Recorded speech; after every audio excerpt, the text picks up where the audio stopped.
All right, hi everyone. Welcome to today's panel discussion. My name is Brent Miller. I'm the training manager here at the National Center for School Safety. We're housed at the University of Michigan. We serve as the Bureau of Justice Assistance's Stop School Violence Program's National Training and Technical Assistance Provider. The NCSS brings together researchers and practitioners from across the country to provide expert-led trainings, one-on-one support, and also evidence-based resources. Our goal is to help schools and their partners address a broad range of school safety challenges by providing them with tools and strategies to prevent violence and create safe, supportive learning environments. Those of you watching can learn much more at nc2s.org.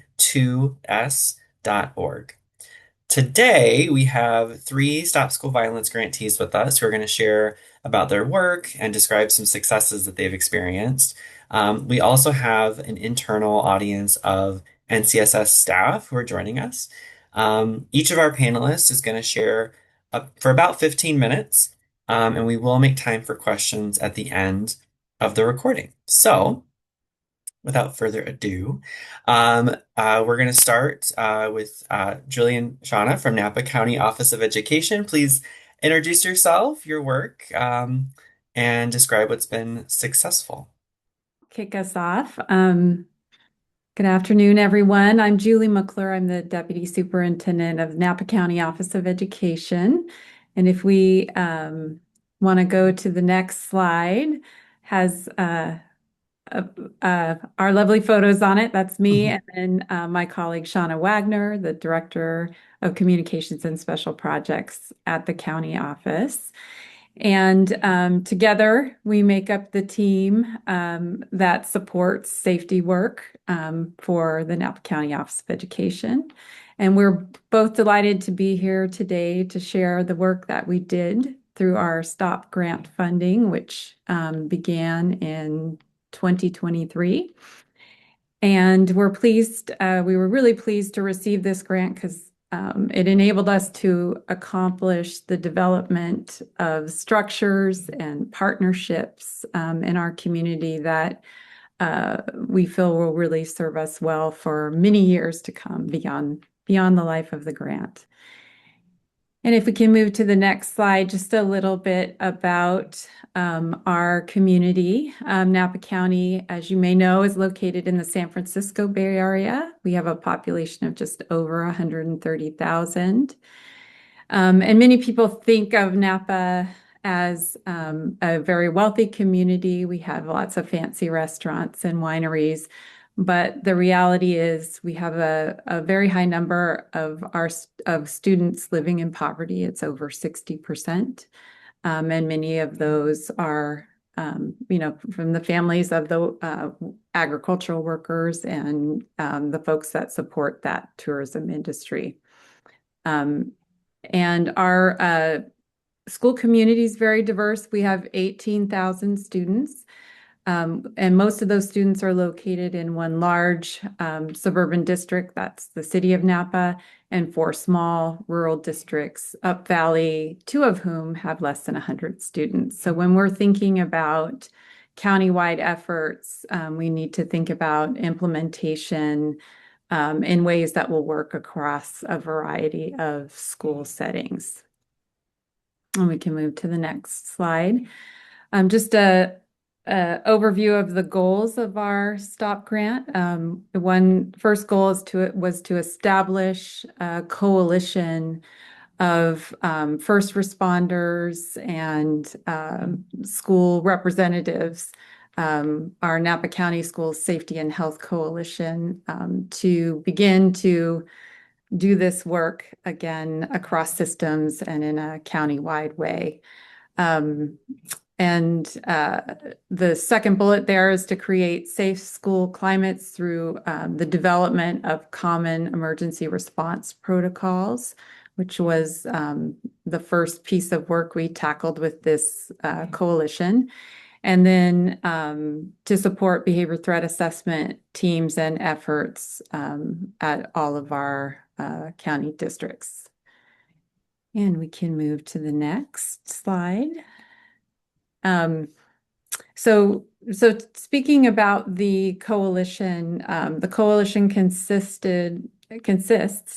still exists, of course, of a multi-agency task force comprised of Napa County's 5 public school districts, the County Office of Education, us, our county's private schools, as well as a range of public safety agencies from the police of all of our local communities to sheriff's office to uh, fire agencies.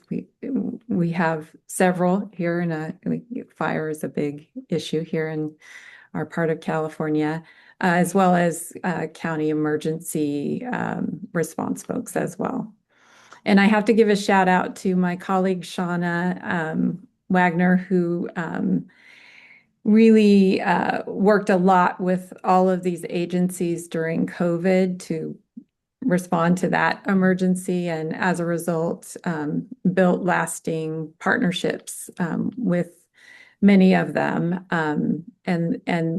and created that direct line of communication between the county office and the agencies. And we wanted to build on that and extend those relationships out to all of our local schools. And the first project that this group tackled was to develop those common emergency response protocols, which we didn't have in our county. Districts were using different protocols and training differently, some with some involvement of local law enforcement, but not all. So it was kind of a mix of things going on. And we had that real need to come together as a county. Because if something happens in one of our communities, there's response from across the county and we need to be speaking the same language. So if we move to the next slide, this is just a kind of a statement of our goal for this work.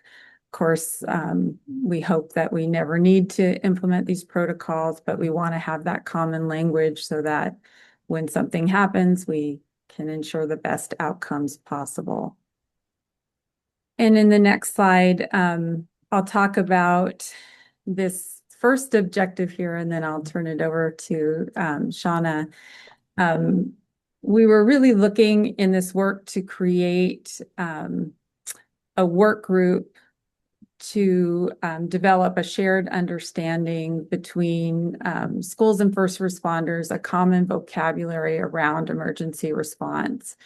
And the first thing that we did is we reviewed together a couple of different protocols that were out there that we could consider adopting as a county. We looked at standard response protocol, the I Love You Guys protocol, as well as Big Five, which is a Northern California specific protocols developed by a local county office here.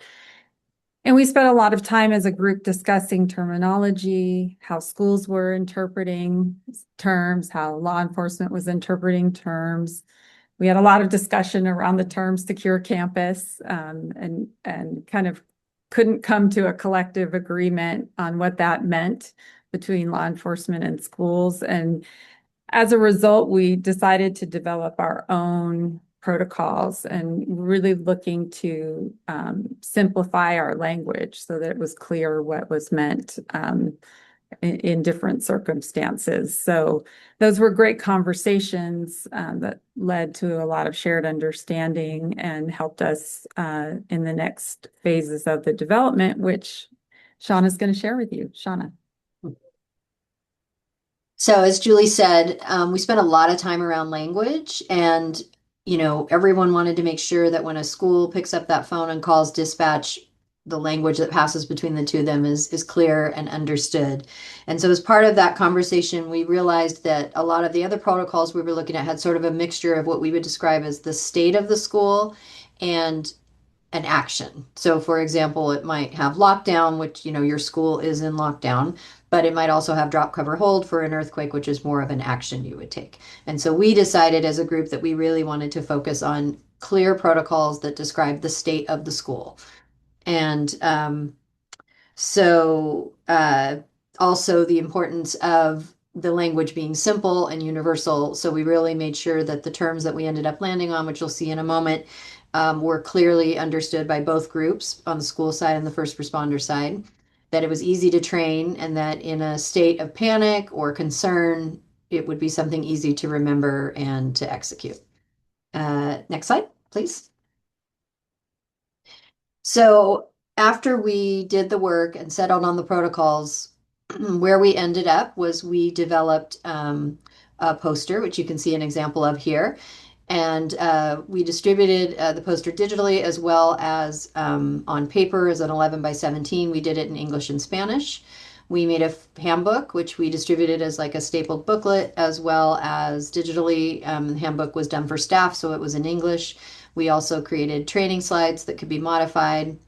And all of this was distributed widely thanks to our stop grant funds. We were able to print them and give each district as many as they wanted and needed. And then we also have it featured on our website so that everyone in the community, whether they're just families or community first responders, can access them easily from our website. And then as a part of all this, we decided that a train the trainer model was going to make the most sense for us. And so just to give you a sense of timeline, in April of 2024, April of 2025, we held an in-person train the trainer event, which I'll talk a little bit more about. It was first responder led, the content pieces, and that we got a lot of positive feedback from that. It gave it a sense of sign off with the first responders, and I think made everyone feel comfortable that this was universal practices that we were proposing. And then we did that so that we could get the materials in their hands by June, and then everyone was able to roll it out in their own way in what fit with their own training schedules and all of that for the upcoming school year. Next slide.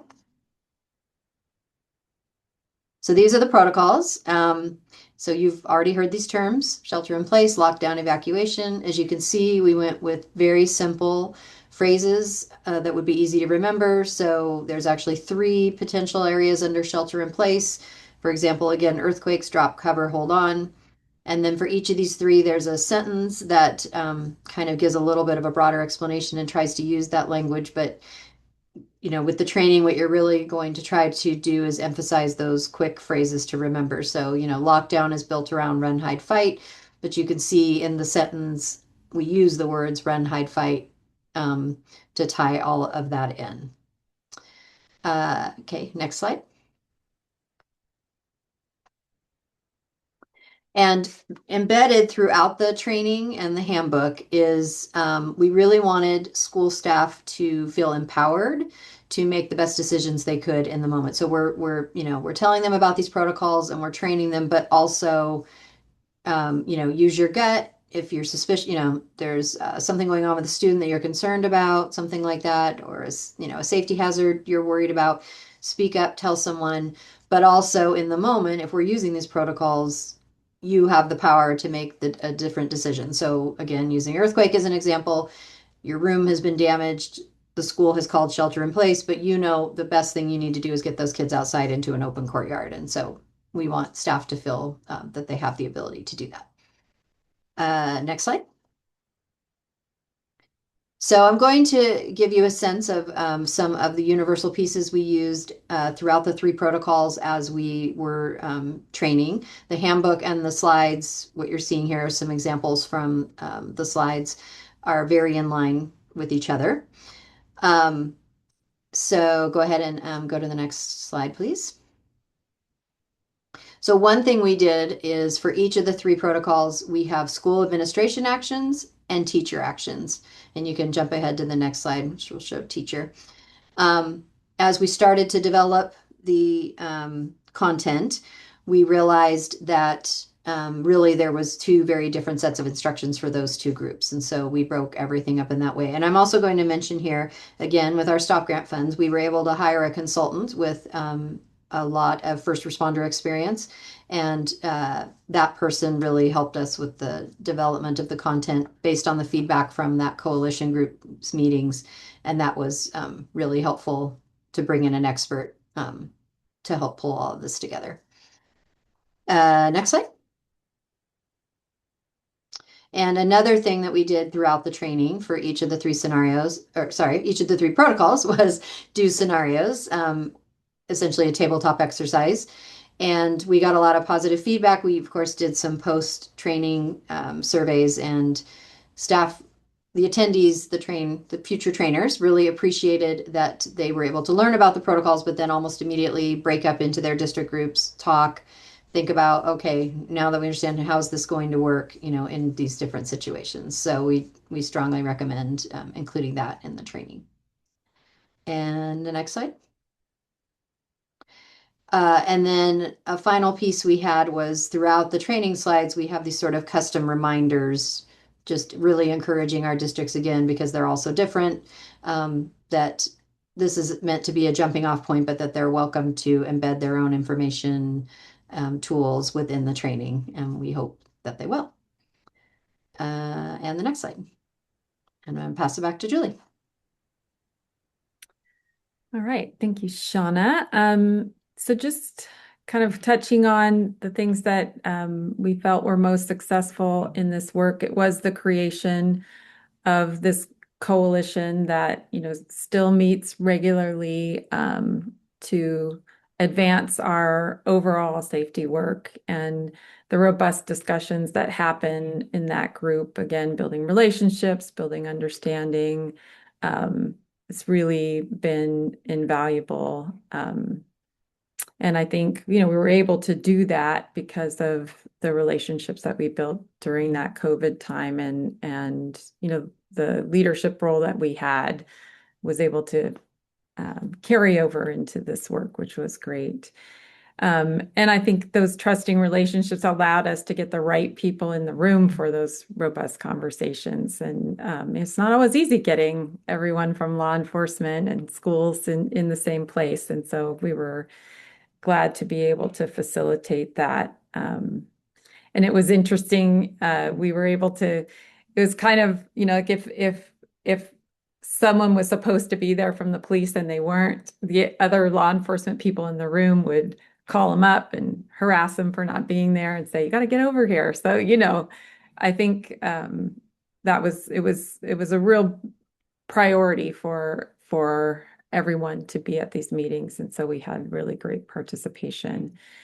Creating the train the trainer model, I think that worked really well because it allowed the same core information to be disseminated across the districts, but for them to customize that, based on their structure and size and what type of training plan would work.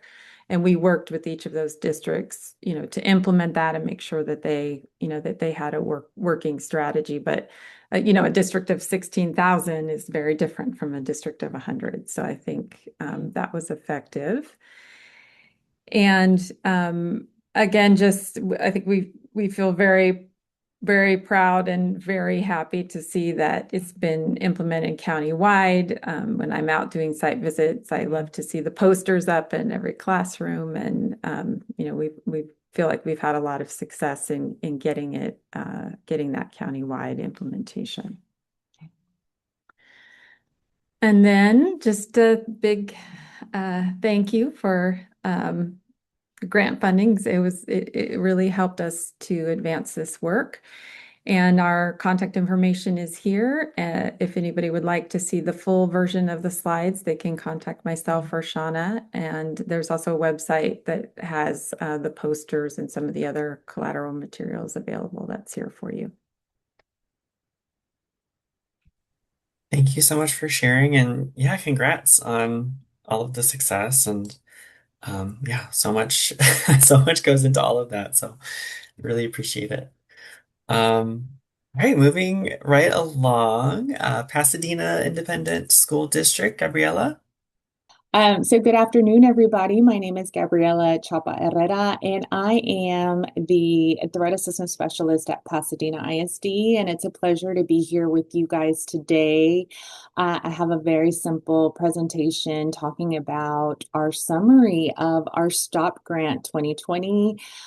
This is a grant that just opened so many doors in regards to school safety for our district here at Pasadena ISD.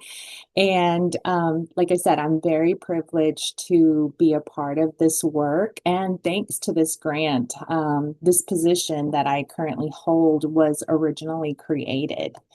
Um, so I just want to share with you a little bit of our of our work that we did in the Stop 2020. So um, our major goal was to establish a structured and consistent framework to be able to not only identify, but also to be able to intervene on potential school safety concerns and threats. One of the major gaps that we noticed, in doing this work is that everything was done um, analog. Everything was done pencil paper. So we realized very early on that we needed to be one band, one sound, and we needed to have technology to back us up. So we needed to have digital tools because what was happening before is everybody housed their own like threat assessment documentation and school safety documentation, and we weren't able to see a district snapshot. Where do we have the most needs, the most concerns? How can we close those gaps? And so we wanted to have data and we wanted to be able to report on those trends.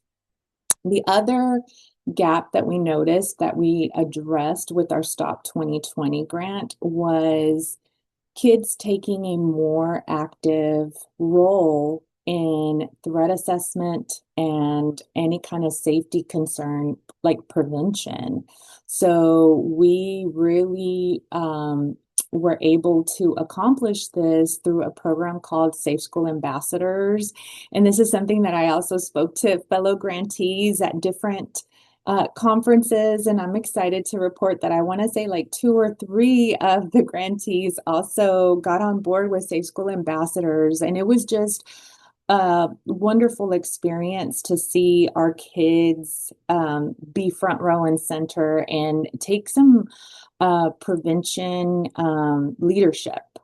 And so promoting safety, and they are even better than some of the adults. And I love that for them, having that opportunity to kind of display their leadership qualities like in a different way outside of like your typical high school and intermediate clubs, that has really grown. We've even had some of our Safe School ambassadors be recruited to present at a worldwide summit called Eradicate Hate. They went this past fall. And so it's just exciting how this has transformed the kids and how they take such pride and responsibility in prevention and intervention when it comes to school safety. So kudos to them. Also, we did focus on those collaborative partnerships. So we did it mostly we started within district, but like it also grew with our emergency management partners outside of the district. So like the city of Pasadena, the city of Houston. So one of the interesting pieces of our district is that we're kind of like in the middle of like several jurisdictions. So we have Houston Police, we have South Houston Police, we have Harris County, and we have the city of Pasadena. So we're kind of like in this little, like, I want to say like tri-city area where we merge. So it was that initiative was great to kind of get us all together. So here are some sample accomplishments. So like I told you guys, my position was birthed out of Stop 2020. They wanted to have someone dedicated to this work, and that's what I have been doing since March of 2021. We wanted to uniform our staff training. We wanted our staff to be able to know what to do, to have standardized protocols, because in the beginning, everybody was doing their own thing. Uh, and we wanted to make sure that we were following the Pasadena ISD protocol. So definitely we had a comprehensive staff training. And this, of course, this number has changed, but at the end, by the end of our stop grant period in 3 years, we were able to complete 9 threat assessment trainings, and we equipped 272 staff members. Now, here's the cool part from that. Like at this point in time where we are at this moment is 100% of our staff, like everybody that would participate in a campus threat assessment team. So I'm talking about administrators, I'm talking about counselors, I'm talking about school psychs. Everybody that would come to the table is 100% trained. And that's, thanks to the STOP grant. Like I just bragged on our Safe School Ambassador program, we were able to implement it across the board for our secondary campuses. So that's a total of 18 campuses. And like I said, it opened doors to leadership, it opened doors to bullying prevention, and of course, helping with our school climate and culture. And then we were able to also, I talked to you guys about the digital tools. We were able to launch our Anonymous Alerts app as well. And so that is a two-way communication, meaning when you have any kind of concern, any stakeholder in the district, so whether it's a community member, a parent, a student, a faculty, or a staff member, if they have any type of safety concern, they're able to report it anonymously, but we're able to have that two-way communication in case we need to ask more details, and that has been lovely and has prevented us from, having a major incident of violence occurring in our district. Now, I will say things have happened, but thankfully to some of these preventative measures, it has not gotten to the point that any type of incident of violence has been completed or even gotten close to it because of things like anonymous alerts or safe school ambassadors. We were able to discover some a plot or a plan ahead of time, during the Thanksgiving break.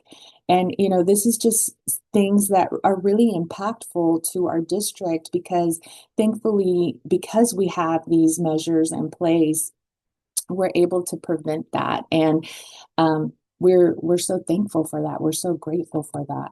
So here are our major goals that were accomplished according to what we wrote in our grant. We have a very strong threat assessment protocol, one band, one sound. We have, and since Stop 2020 was completed, the state of Texas has continued with mandates. And so that's even uniforming the process a little bit more because now we have like Sentinel platform and things like that in the state of Texas. And I know that that's going to be a huge learning opportunity for us here in the state, but we were able to have that standardized threat assessment protocol before Sentinel even became, before it even emerged. We also have a very consistent professional development plan. We offer basic and advanced threat assessment every single semester, and we have some special topics, which include special education, any kind of like neurodiversity, to be able to be inclusive of all of our kids' needs. Like I said, we have digital tools and monitoring through the Anonymous Alerts app. We have it on our website. Kids, adults are able to have it on an app on their phone. And then, like I said, having the kids take responsibility and accountability in prevention and intervention has been a huge game changer for us. That's something that we want to continue, especially in any kind of challenges that are coming our way in public education here in Texas. So I just want to share a couple of barriers and some problems that we encountered during our implementation because it hasn't all been roses, right? We've had to be forged through fire. But we've learned a lot of really good lessons through this. And so our timeline's not adding up. Everybody has their fiscal year, so that kind of threw us off, and having to ask for forgiveness, having to ask for GAMs, just to elongate that reach. Of course, we were still dealing with the post-pandemic, but having to pivot on a dime and go from in-person to digital type of training at the very beginning, like in 2021, or even having to pivot because of new legislature, new mandates that were out there. We also had some extreme weather here in Houston. I don't know if you guys are familiar with the weather here, but you could start the day with sun and it can end up with a tornado. So those are kind of some things that got in our way of some of our standardized training, whether it was safe school ambassadors or staff training. And then, of course, there was a lot of, I said, growing pains in regards to technology and protocol changes. So, for example, onboarding everybody to anonymous alerts and for them to understand the purpose, for the kids to understand what is reportable, what isn't reportable, like different reasons like that. And we also built out a digital platform. Like I said, before Sentinel even emerged, we made our own prior to that so that we could get those pieces of data, those trends. We could look to see where we could fill the gap on those needs. And that is pretty much the greatest impact that we've had. Here are a couple of those lessons learned that I talked to you guys about. Definitely, we feel proud of the work that we've done. It's been preventative, it's been proactive. And lessons that we've learned has definitely been really work the staff buy-in, the community buy-in, because sometimes you have to go slow to be able to go fast. But now that we're here, it's just so exciting how it's like a domino effect. Like I told you, when did we ever imagine that our kiddos were going to go present at a worldwide forum? And so that's just amazing. Um, we are recipients of Stop 2023, which is currently still going on. And so what we decided, because Safe School Ambassadors work so well with our secondary campuses, why not start the kids earlier and vertically align? And so we are going to continue all of these successes that we've had thanks to Stop 2020. They are still implemented to this day. We are going to continue it. And even though, like I said, we have some challenges coming up in public education in Texas this upcoming school year, these are things that our administrators and our upper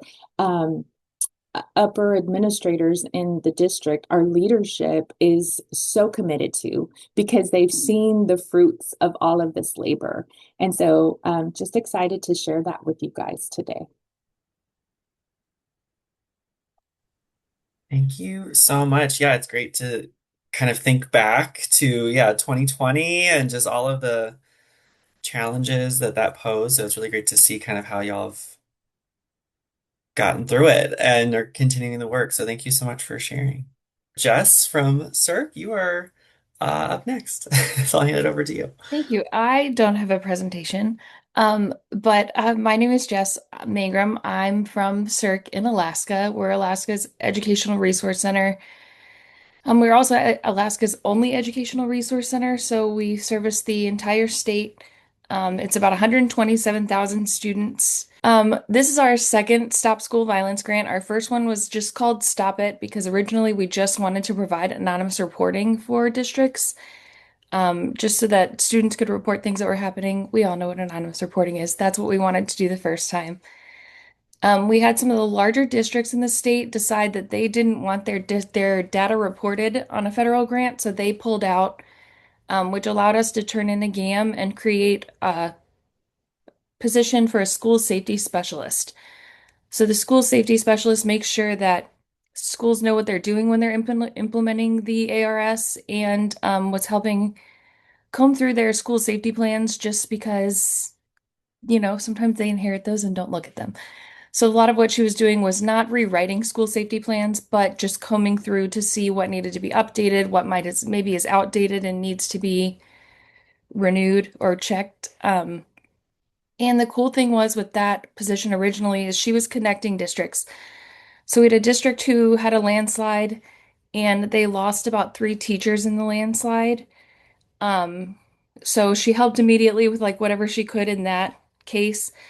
But then a few months later, another district lost a teacher to a polar bear attack, which I know is like the most unique Alaska statement ever made. But she connected those 2 districts to kind of help the students and the teachers and the schools kind of with that wraparound, like, where do we go from here? How do we make sure people feel safe? How do we make sure the communities feel safe? So that was something really, I feel bad calling that cool, but it was a cool thing to see come out of the first grant where the connection was made and she could help those 2 districts kind of fix some hurt in the districts. When we applied for our new grant, we wanted to kind of expand on that position. So our new grant continues with anonymous reporting, but it also added culturally responsive restorative practices training. We were all IIRP trained, and then we kind of took that IIRP training and turned it into more of an Alaska-focused, culturally responsive restorative practices training. There are 5 major districts, regions in Alaska where the tribes are all a little different. So we kind of have 5 starting points for that training to respond to all of the different regions accordingly and with the right language and with the right names for things, and in the correct languages, because there are a lot of languages here in Alaska. Another thing we added was the youth mental health first aid training. So that's provided at no cost to districts. They can have their staff youth mental health first aid trained.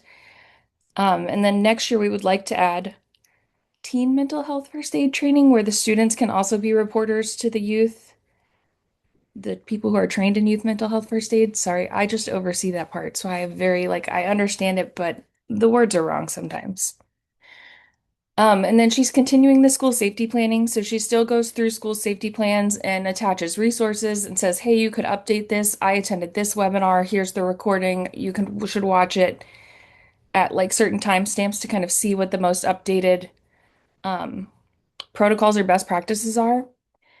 And then we also are now hosting a website called the Alaska Victims Assistance Partnership, or the AVAP website, which includes resources for schools to help plan and prepare for emergency situations, not only responding to mass violence events, but also for things like, okay, we've had a landslide. Now, what can we do in our community to kind of help people with the resources and the cleanup and the getting back to normal afterwards? So that's been how our grant has changed between our first grant and our second grant. I have some warm fuzzies for us that happened with our newest grant. So one of our districts shared that through the anonymous reporting app, they received an after-hours report of a student who was having suicide ideations, but because they received that report and it was escalated properly, they were able to help that student. And in a school of 107 students, one is big. Like, one save is really, really big. There are only 107 students in that community, so to help the one was a huge deal.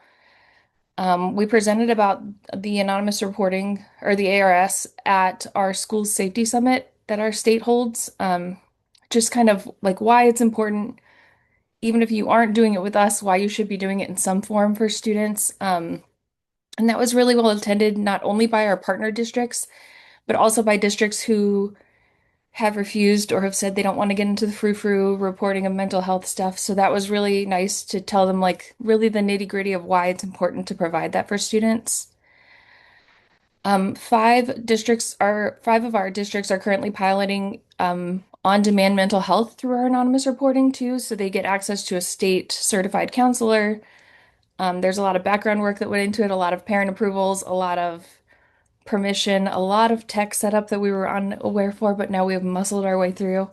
So students have access to a counselor right through their app. We've seen a really interesting shift from last year. Our reports were about 70% on phones, and so the other 30% was through like their Chromebooks or whatever they're issued. Alaska's been really heavy on the no phones in classrooms. So we've seen that shift to about 60% in their Chromebooks and then 40% still from their phones. But we were worried about how that was going to impact their ability to report. And we found that school districts have been really receptive to listening to us say, hey, well, if you're not going to let them have their phones, you need to put this app on their Chromebook so that they can still use it. It's still an important thing. We've provided training for youth mental health first aid in 3 of our communities, and it's been very well received. And the cool thing about our trainings is they're not limited to just the schools. We also invite community members. So we did one in a community member, and the tribal leader came, the housing coordinator came, both of the police officers in the community came. So everyone came to the training, which kind of built that community. They saw they were all there. Now they all have a common language. So that was really exciting. And then our culturally responsive restorative practices, we all live in the same world. We all know how hot button those words are right now. So we've gotten some really nice feedback from those. Um, One of our teachers who came to that training said that when he initially attended our first session, he thought it was just a waste of his time or something that they had to do to the grant, told us that to our faces. And then we went back for a follow-up training, and he said, I actually tried it. Like, I listened to you, I didn't think it was going to work, and I tried it with a group of high school students. We were talking about something that was kind of a heavy topic, and we put them in a circle, and they talked in a circle about it, and everyone got to hear everyone's feelings. So he was like, I am a believer, which is really nice to hear from his first feedback to his second feedback. But again, having the common language that they can use in their schools and in their communities has been really helpful. Um, we actually make adults get into a circle and do some restorative practices activities when they're in the training. And they said that was really helpful. One, to see how we kind of controlled the circle, because adults are the hardest students. No one can convince me otherwise. Um, so like making them get in the circle, making them do the activities, making them take the activities seriously and like respect everyone else in the circle was really helpful for them, especially for the high school teachers, because then they knew how to do it and how to kind of like not yell at their kids and get them to listen, but kind of teach not compliance, that's a strong word, but teach the routines and teach how important it is to respect the circle. And then we've done school safety planning. We're working really hard in school safety planning with 4 districts currently. It's open to all of our districts. We have 22 districts participating. Um, but 4 of them have taken us up on it and are giving us their plans to go through. One of the things that we found really that kind of makes it more challenging is of our 22 districts, only 4 of our districts are on the road system, and only one of them has more than 5,000 students. So it really is like catered, unique. Every district has different needs, different things that they've access to. We work closely with the state troopers in Alaska because sometimes that's the only law enforcement that goes to a community. And then we try to work really closely with police districts or police offices in whatever district we're working in, just so they know what the anonymous reporting system is, what that means to them, and that it's not a burden that they have to carry. It's something that will only escalate to them if it's deemed necessary. So that's been really helpful and kind of increased our buy-in some for school districts. I think that's all I have. That's my brain. Jess, thank you so much. Yeah, I'm hearing so many commonalities. I mean, y'all are thousands of miles apart. But this idea of engaging as many folks in the community as possible in these systems, whether it's law enforcement, first responders, folks in the school, community members, to really buy in and treat this as everyone's problem, not just the school's problem or whoever's problem. So just commendable work, y'all. This is really cool to hear about. I'm now going to turn it over to our audience of lovely NCSS teammates. What questions do you have for our panel? And panelists, you're welcome to ask questions of each other as well. Can I go first? I was hoping to ask Napa County just, I know COVID helped with building your coalition, but how did you encourage engagement and how did you um, get the buy-in before you had the large group? Julie, do you want me to start or do you want to take Yeah, it? yeah. I really think the key is actually having something they need because that's what happened during COVID. They really needed to find out what was going on. They needed to find out if they could reopen schools. There was all these questions, and so everyone was very motivated to start participating in conversations and meetings and being plugged in. And so I really think the same was true when we started to transition from sort of these COVID meetings to more of forming the coalition. When we started reaching out, because first responders weren't really necessarily a part of that COVID piece, and it was more public health in the schools. And as we brought the first responders in, they were like, "Oh, schools have been on our to-do list forever. We never quite seem to be able to get to it. So yes, let's do this." And so I think, as long as we keep having content and information that they need, then they show up. But they're not going to show up if they attend a meeting and it's not really that helpful or doesn't feel like a good use of their time. Yeah, I would just add that I think, we created the structures, for this to happen. Like everybody wanted it to happen, but couldn't, I think, see how it could happen. And I think, with our county role, we were able to bring all the players together, with a structure and kind of a pathway in place. So I think that gave them confidence that it was going to happen. They weren't going to waste their time. Great. Thank you. Other questions? I have a question for Gabriela. I'm curious if you have any recommendations for other school districts looking to really empower youth voice, youth perspective, and start some of these, I think you called them the Safe School Ambassador Program or Club.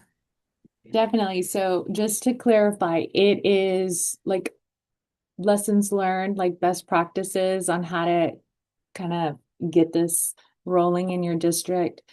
Um, I am going to say that I love Community Matters, the organization that created this. It's been around for a long time. But one of the, I want to say, one of the growth areas is their marketing.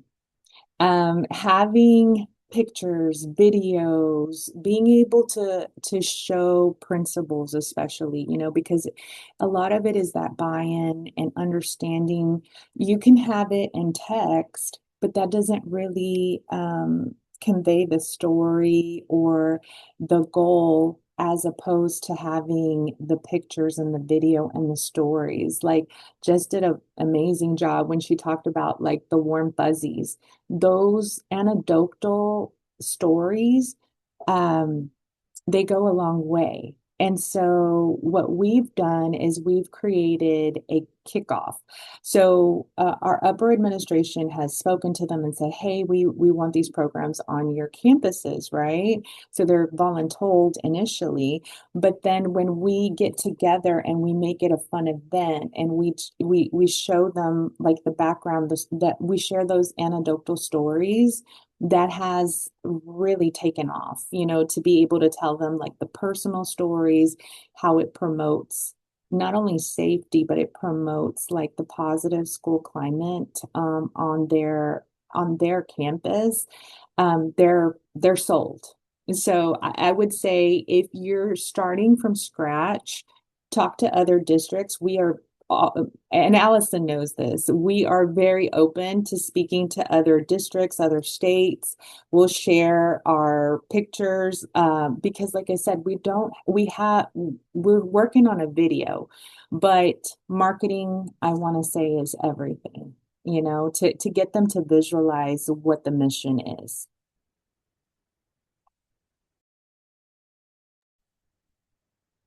Other questions? I've got a question, Jess, for you. I don't know if you can speak to, obviously you described like kind of the district spread across just vast distances and, some connected to the road system and others not. I'm curious if there's been any kind of like offline connection between the districts. So like maybe not through the formal programming or the summit, but like have you noticed any sort of like communication between the districts or support that they've provided each other kind of in the between times? We do a lot of connecting districts who are, sorry, I'm getting over a cold and I'm gonna take a sip of water. We do a lot of connecting districts. Like if one district is similar size to another district and they're struggling with something and we know this district kind of has a handle on it or at least has a starting point, then we check with the district who has the handle to see if we can connect the other district. So we do a lot of like that background because we know a lot of what each district is doing independently, and then they take it from there. Sorry. No, you're all good. Thank you. Right. Other questions? Laura? Many questions. Thank you all. Just it's incredibly impressive to hear what you all have accomplished and continue doing with your teams. I heard another kind of common theme that you were talking about, a lot of this need and creation that you've done around whether it's shared collaborative partnerships and spaces that may be countywide, maybe across spanning diverse kind of communities, schools, regions, right? And needs. I'm really curious to hear any learnings or like kind of key aspects, considerations you might uplift for others trying to do this work across a lot of different regions and needs around safety. But in terms of, I heard this kind of need for clear, comprehensive, standardized, universal guidance and tools, right? Language that has shared understanding, but also this need for flexibility or ability to adapt or tailor to local contexts. And so I just love if any of you feels there were kind of key learnings or aspects, recommendations you might have for others. How do you create that? How do you build towards that in a standardized way that's also not too rigid, that others can be customized, or customize?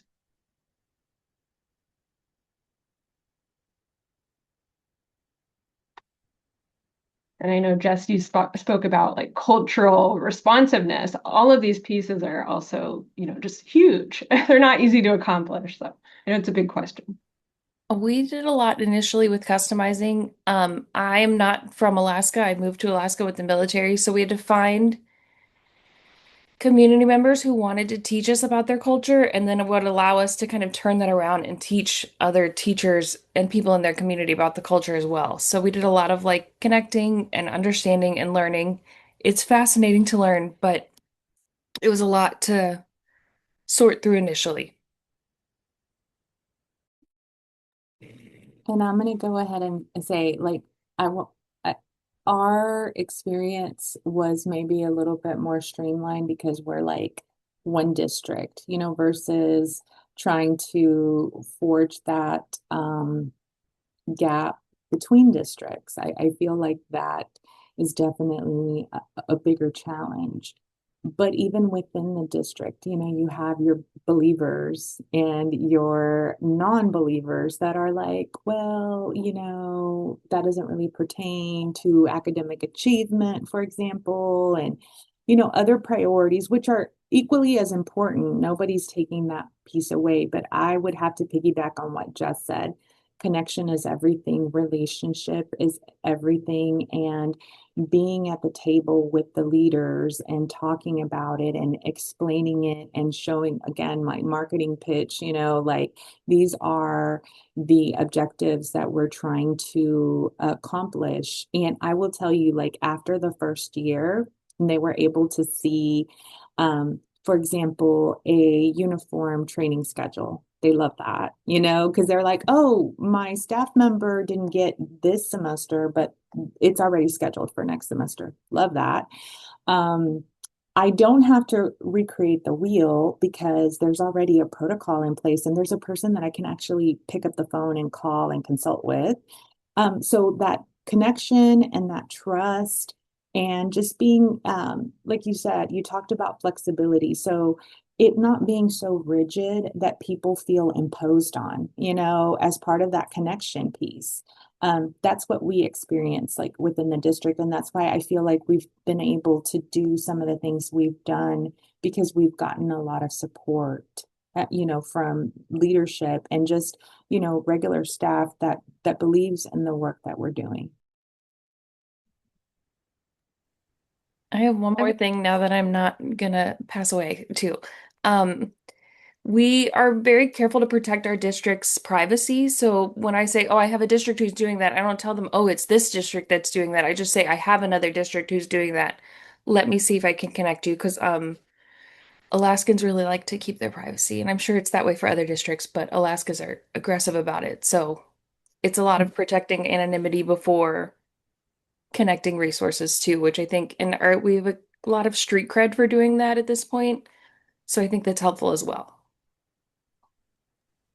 I would just add in terms of a kind of something, a tip is really be thoughtful about who you're bringing, who you're inviting to the table and who your messengers are, because, that really can have a big impact, right? Who's going to be the person who's going to be able to carry the message, in our case, back to each district, or who's the person from the police who's most invested in this work and is going to be able to be a thoughtful contributor at the table. So doing a little groundwork, because if I think if we had just called and said, we'd love to get a representative from the police, but we had a relationship and a thought about who we wanted, and we tried to, I mean, you can't always choose because sometimes they do just assign, but if you can choose who you're having, like we chose pretty thoughtfully for our work group, and it wasn't the entire group. We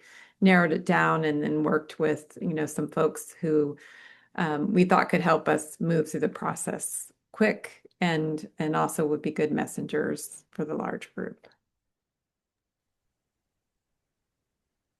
Thank you all so much for sharing and answering our questions. We appreciate you, and we hope those of you watching or listening are also learning a lot.